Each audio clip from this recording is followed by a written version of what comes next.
One of my secret tricks for daters is generally gesturing in their direction. So let's see like there's a hot guy right over there that I can see. Sure. I've been married for 18 years, just to be clear. Okay. Yeah. Okay, so there's a hot guy right over there that I want to see. And I'm talking to you. I might make some quick glances over, but I also might, like when I'm gesturing, I'm sort of gesturing towards them. So I'm on their line of gesturing. So like if I'm gesturing out, I'm making a gesture for them to literally come over. Like I'm like gesturing and then I'm like, I want them to like literally come over. I'm sort of gesturing, but I'm talking, but I'm open gesturing. It works.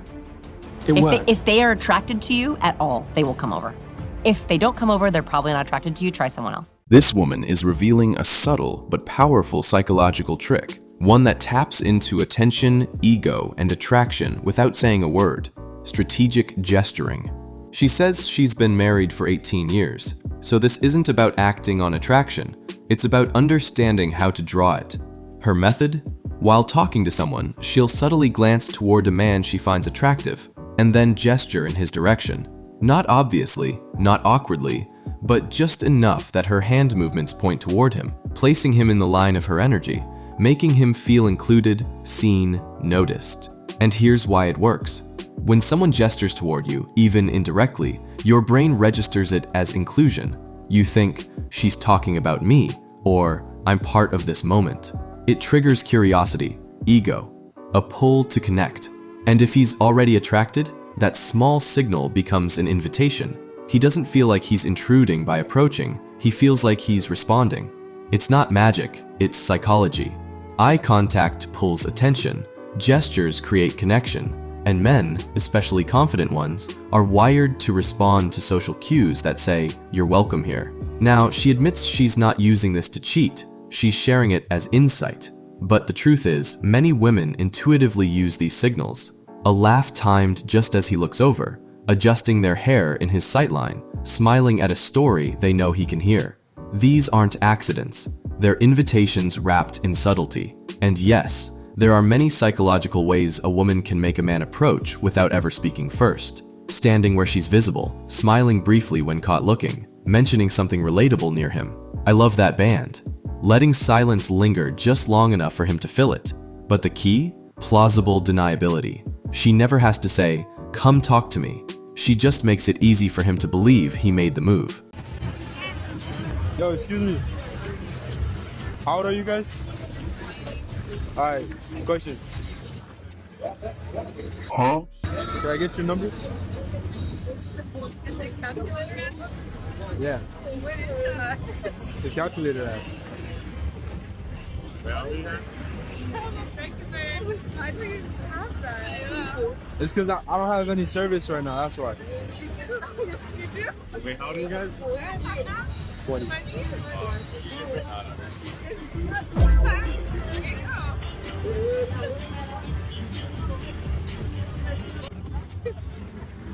Yeah, I appreciate you, alright? You take care. Can I see your phone? Oh my God. Oh,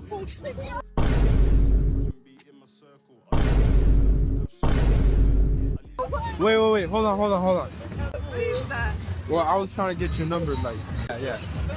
Yeah, I'll take yours, take yours. Oh, you save me, man. Save me, man. What's your name? Wait, I put it wrong.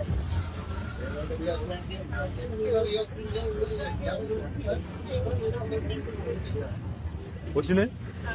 Nice to meet you. All right, you have a good one, man. Take care. All right.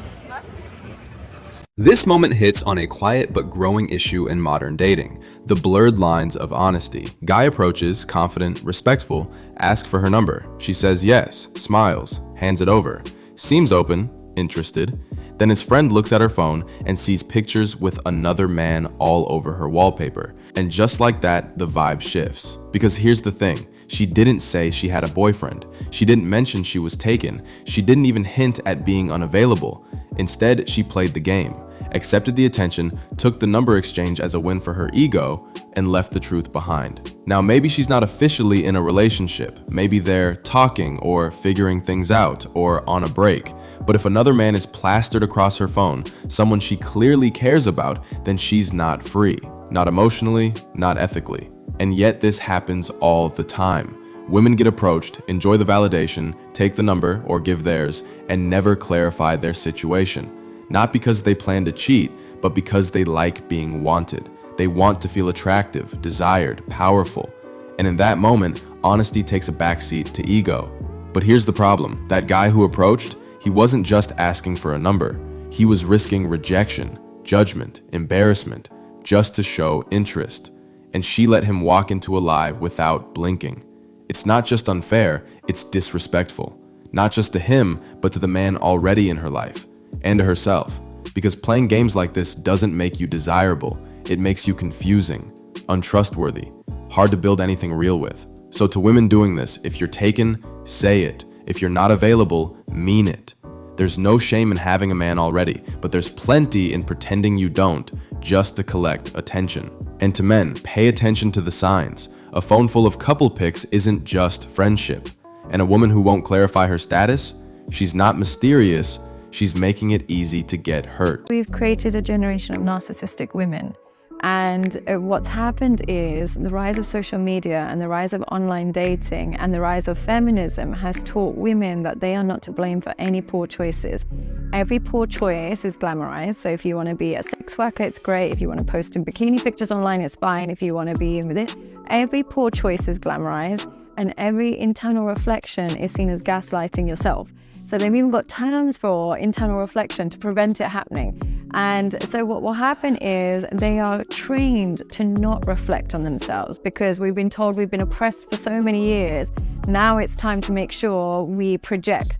And so we don't take any accountability. And as a result, when we get into relationships, if we don't feel completely soothed all the time, he must be a narcissist. He must be a manipulator. He must be gaslighting. He, rather than I. And unfortunately, we've got an online market that caters to that wounded woman, that caters to that entitled woman, and caters to that narcissistic woman. And it's so wild to me that so many women talk about narcissism, but the society today is just catering to narcissistic women. This woman is speaking a truth that's long overdue, one that cuts through the noise of modern culture. We've created a generation of narcissistic women. And she's not saying it to attack women. She's sounding the alarm on a cultural shift that's harming relationships, self-awareness, and real empowerment. She points to three powerful forces: social media, online dating, and a distorted version of feminism. Together, they've built an ecosystem where everything a woman does is celebrated, no matter the choice. Want to post bikini pics at 3 a.m.? You're owning your sexuality. Want to sleep with multiple partners and call it healing? You're breaking chains. Want to leave a loyal man because you're still figuring yourself out? You're brave. And while some of this is about freedom, yes, women should be free. Too much of it has become glorified irresponsibility. The idea that every decision is valid, every emotion is sacred, and every outcome is someone else's fault. And here's the danger. We've erased personal accountability. Instead of asking, what did I contribute to this? Women are taught to ask, who hurt me?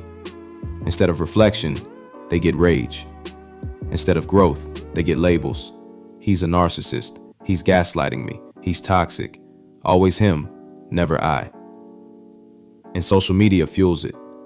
Platforms are flooded with content telling women they're victims by default. That if they feel uncomfortable, it's oppression. If they're challenged, it's abuse. If they're unhappy, it's because he failed them, not because she might need to grow. So what happens in relationships? The moment things get hard, no soothing, no instant validation, she blames him. Not because he's actually abusive, but because she's been conditioned to see discomfort as betrayal. And worse, there's now an entire industry catering to this wounded, entitled mindset. Coaches, influencers, podcasts, all feeding the narrative, you're perfect, he's broken, leave, upgrade, you deserve more. Even when more is just another guy who'll eventually fail her too. Now, not all women are like this. Many are grounded, responsible, reflective. But the trend, it's real, and it's damaging. I read this quote that said, "Search for everything except love and death, because they will find you when the time is right."